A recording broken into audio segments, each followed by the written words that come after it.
Howdy, howdy, and welcome back to Gale FFTCG. I'm Serah, your host, and today we're going to be looking at Commons Only Mono Fire. Don't forget to like, comment, and subscribe. The deck list is in the description below. So, Mono Fire. It's been good at certain points in Standard. It's been good even at certain points in Commons Only. This deck is just one of the best mid-range lists you can get in the current format, just because of the sheer amount of threats that it can search, the sheer amount of removal that it has, the amount of haste and big bodies that can swing in, and a pretty consistent backup engine as well. Every card you draw is just going to get you further ahead. The EX bursts are fantastic. This is just a pile of very good cards in Commons Only. So there are really two axes that we are really wanting to play with. We want to play damage amplification and removal for the most part. That way our opponent has no board and we can just start swinging in for points of damage and chunk out huge points in a couple of turns. Opus 21 gave us Leftia, a card that sees play in Standard and Commons Only. It's a 2 CP 5k fire forward that if our fire summon or fire character you control deals damage to a forward, it buffs that damage by 2k instead. This is combat damage. This is any sort of ability damage. Just about anything that says if it says deals damage or if you deal damage, it's going to buff that. You can trade up with things that are bigger than yours. You can run cards that do less damage, such as Ranger, and there's a few others that we'll cover. But everything in our deck is suddenly doing a lot more damage at a fairly cheap rate. Also, Leftia has a damage 3 ability that when Leftia enters the field, you choose one forward opponent controls and deal it 6k. However, obviously, that is going up to 8k if Leftia is on the field. We also have Manasvin Warmech, which is just a very old version of this. It only chooses one character, and if it deals damage to a forward, it increases that by 2k as well. So with Leftia and Manasvin Warmech on the field, we can just start pumping out a ton of damage, clearing our opponent's board and winning us the game pretty much on the spot. If either of these cards sticks around for a long time, and Manasvin Warmech is more likely to stick around than even Leftia, we can just wipe our opponent's board over and over and over, and they just won't be able to stick anything on the field. The other axis is just removal, and Ranger and Salamander are just the best ways of showcasing that. There are tons of other ways that you'll see later, but Ranger is a 3 CP 4k with haste. When it attacks, it deals 2k to all the forwards opponent controls. With Leftia, that it becomes 4k. With a Manasvin Warmech, that can become 6k. Multiple Manasvin Warmechs can even make that 8k or 10k if we're really, really lucky. It will deal with a significant number of the threats, and having haste means that the turn it comes down, it can potentially wipe a board out. It's like a mini Susano from days of old. And 3 CP Salamander. This is the best piece of removal and instant speed board wipe that currently exists in Commons Only format. And because we're all mono fire, we can pay an additional cost to remove 10 fire cards. And basically, if we pay that extra cost, we're dealing 7k across the board, 5k damage to all the forwards opponent controls if we don't pay that.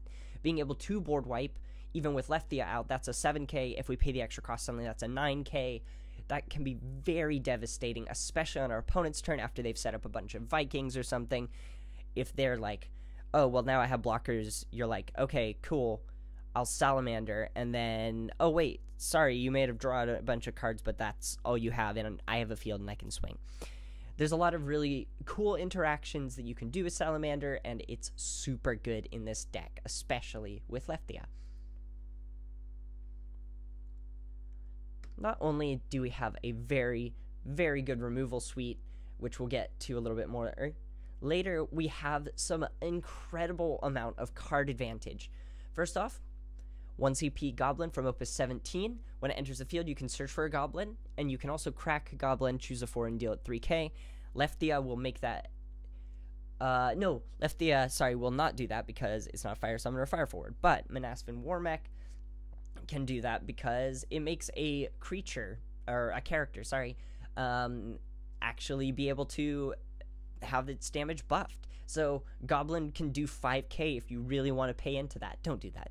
But there are some other goblins in this list that can be searched off of Goblin. Goblin is in here because it draws us cards and gets us some ways of getting a little bit more aggressive with our monsters as well.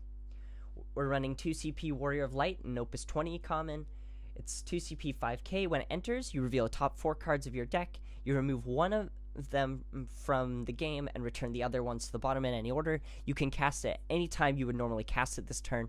It's effectively a card selection / card draw. In Magic the Gathering, they'd maybe call this impulse draw, but it's super good to be able to play a body and then potentially play another body. Everything in this deck is fairly low costed. But you can play this also in the late game. Maybe you need to find an answer and you need to go 4 cards deeper. This is a great way of doing that. Also, we have what Magic players might know as a cantrip. In Machinist, you pay 1 and discard Machinist and draw a card, and you can only use it from your hand. So say you draw into this, it's just another way of drawing an extra card, and it can be a cheap backup if you need it to be. And last but certainly not least, we have Moro, who is a 3 CP 7k with EX Burst. Warp 2 as well. You can pay 1 red and warp it for 2. This is particularly good in the early game if your opponent's maybe playing a setup deck like Fire Wind or something. You can pitch a card from hand, warp this for 2, and then when it comes in, it's got haste, and Moro enters the field due to warp. You can draw 2 cards and then discard cards. It basically reloads itself, so if you wanted to play that in a backup early or on turn 2 again, you can play this. You can play a backup turn 1, then turn 2, you just warp Moro and continue on with your game plan. This card is very good, and being an EX Burst that draws you 2, this is a rare kind of card in Fire.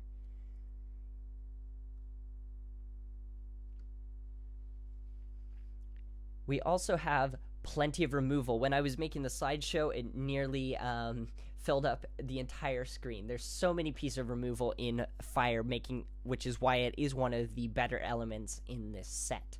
So, 6 CP Garland is an EX Burst 9k, Fire Forward with Brave. When it enters the field, you choose 1 forward opponent controls. It deals 2k for each backup you control.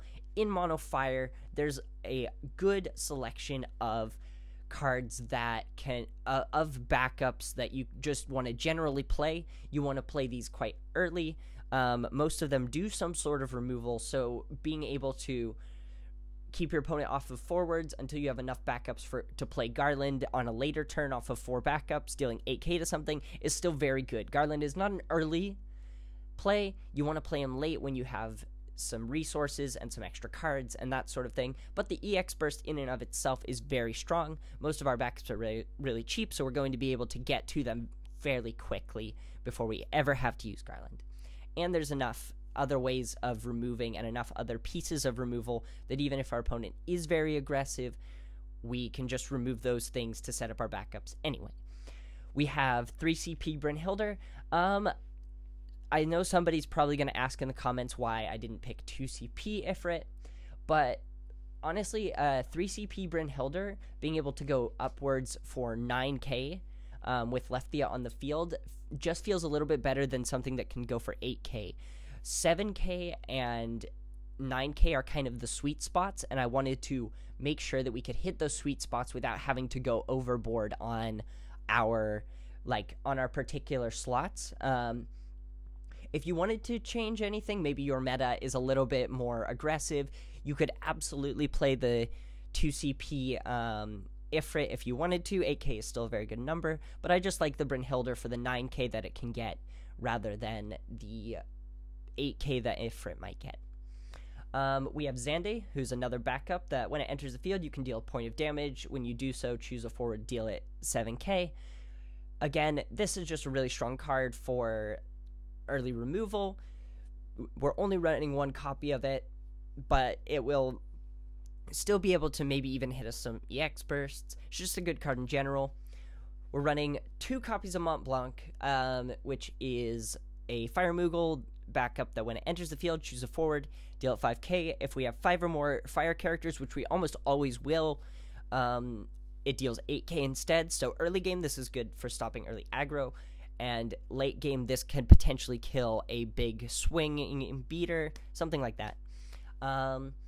We also have 2 CP Goblin, which can become a forward with 5k power, and when it attacks, you choose a forward, you deal it 1k. Obviously, this is buffed by Lethia, and you can buff it by Manasva and Warmech. I have had this Goblin kill something and then kill me by destroying a blocker before I ever get a chance to block. It's a super good card. It seems bad, but don't underestimate it. And not last, but another interesting card that we have is Blacksmith. When Blacksmith enters the field, until end of turn, all forwards you control gain. When this forward attacks, choose 1 forward opponent controls, deal it 7k. So this is the kind of card you need to keep for your late game. It's very important to use this as a card that you would to play when you know you can kill them on board, but they have just slightly too big of a board. If you have Lethia, this suddenly says every forward attacks and deals 9k. Super busted. It's at 1 in this list because we don't need to rely on it all the time. We should be able to keep our opponent down, but this is a great finisher if we really need it. Also, and this is the last one of this sort of category, is 2 CP Bomb. When Bomb enters the field, we choose 1 forward and deal it 5k damage. We can animate this one as well, and at the end of turn, we break Bomb, and you can only use it once per turn. But just the fact that we can play something that has removal, with this on the stack, what we can, with its ETB on the stack, we can animate this, and suddenly Lethia's trigger sees that, or Lethia's ability, sees that Bomb is a forward and buffs by 7k, or buffs that damage up to 7k, which can be very, very strong. Even if we do lose the forward, it can still, we may just need to use this as a piece of just single removal. That's fine. We can cast it like a summon. It's not a big deal. It's not always necessary to do that. So if you play Bomb early and deal like 5k or whatever, you may not need to do that. It's not a necessity, but it is a cool little trick to know in case you're dealing with something that you maybe can't just take out with the 5k.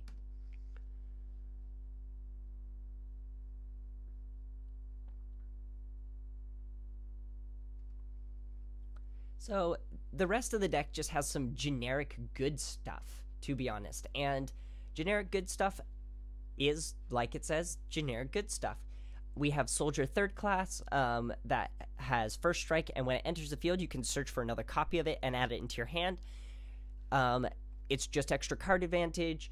It's a good blocker with the First Strike, so if your opponent's getting aggressive, you play this fairly early, you can go ahead and get another copy of it and then have another one on the field, and you should be getting objectively more bang for your buck for every one that you play off of a backup. If you play Soldier 3rd class off of 1 backup on turn 2, you will go and get another one, and it basically refunds itself.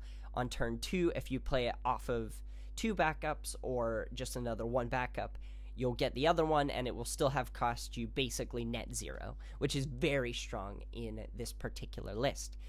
We have 2 CP Culinarian. If you control 3 or more fire backups, the cost required to cast Culinarian is reduced by 2. These being 1 CP, free play is just very strong. They don't do anything besides get cheaper, but being free is just insane. It's a very strong ability to just be able to play free backups, especially if you have a Garland in hand and you plan on using it at some point. Playing Culinarian and then into a Garland and having 4 backups to deal 8k to something is very powerful. I'll get to Zell at the end, because Zell is a particularly interesting card, and I'll detail a little bit of my rationale behind it. We have Selfie, who's a 4 CP EX burst backup. When Selfie enters the field, you choose a fire forward in your break zone, add it into your hand, and you can also tap and put Selphie into the break zone. You choose a fire forward. It gains plus 3k until end of turn. Maybe you need to swing for that last point of damage. Selphie cracking herself can deal a lot of, can basically push that last point of damage or force your opponent to block unfavorably, keeping Selphie up as well when you're attacking is really strong. This is also defensive. You can sack Selphie during your opponent's turn. Maybe they want to board wipe you and you're like, sorry, no, I want to keep this XYZ character alive. That can be very strong as well. Being an EX burst that gets you back fire forwards is just really strong in this deck as well. Basically, this card kind of just is a whole package unto itself. We've got Tifa, who is honestly not fantastic when you play her from Warp. She's got Warp 3, a fire and a generic. She's brave and can attack twice in the same turn. I don't know why you would warp her, honestly. I just... Waiting 3 turns for something to come down for 2 CP that is still fairly costed at 5 CP 9k just doesn't make any sense to me. Wait until the late game, play this Tifa, and then swing in twice in the same turn. Having Brave, it's just really strong. Selphie can buff if your opponent's like, oh, well, I'm going to block. You're like, well, okay, cool. I'll just, I want to make sure that Tifa can attack twice, even if it is just to kill 2 things. Tifa can be a removal spell in her own right.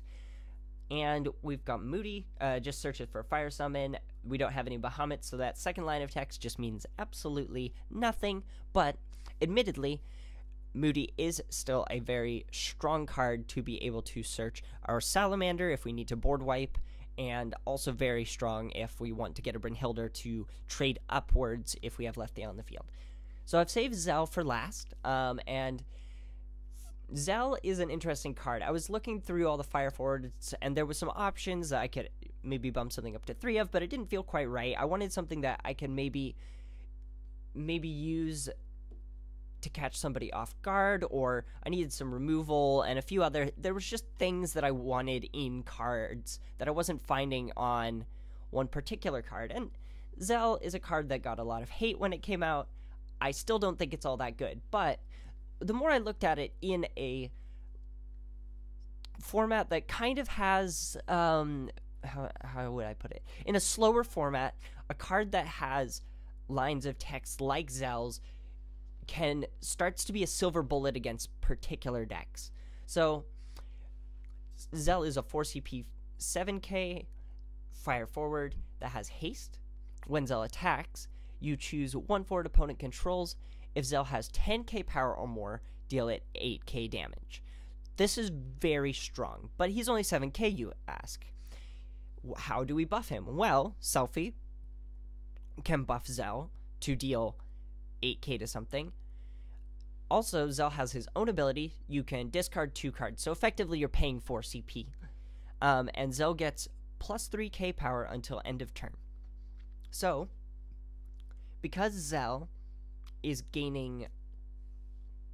has ways of basically attacking and clearing out blockers, and also can buff himself, he's a very weird card to deal with, because he can kind of just steal games randomly out of nowhere if you're not prepared for haste. If you play him early and attack, your opponent might go, oh no, I gotta play blockers. Okay, plays a couple of blockers, and then they're like, ha, you can't get through, and you're like, okay, cool. Well, now I'm going to attack, and I can just remove something. Zell can put a lot of weird pressure in places that your opponent doesn't know that they don't want to be pressured. So, Zell is here to double down on both removal and pressure from attacks.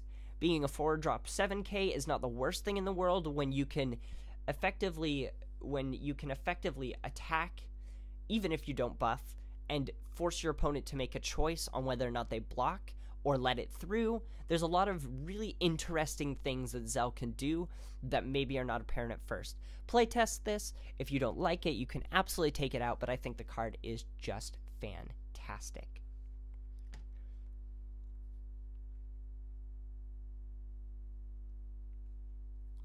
And that is the list. Don't forget to tell me if there's anything I've maybe missed or cards that you would maybe change. I'm always open to feedback and would love to hear from you. Have a great day and a great rest of your week.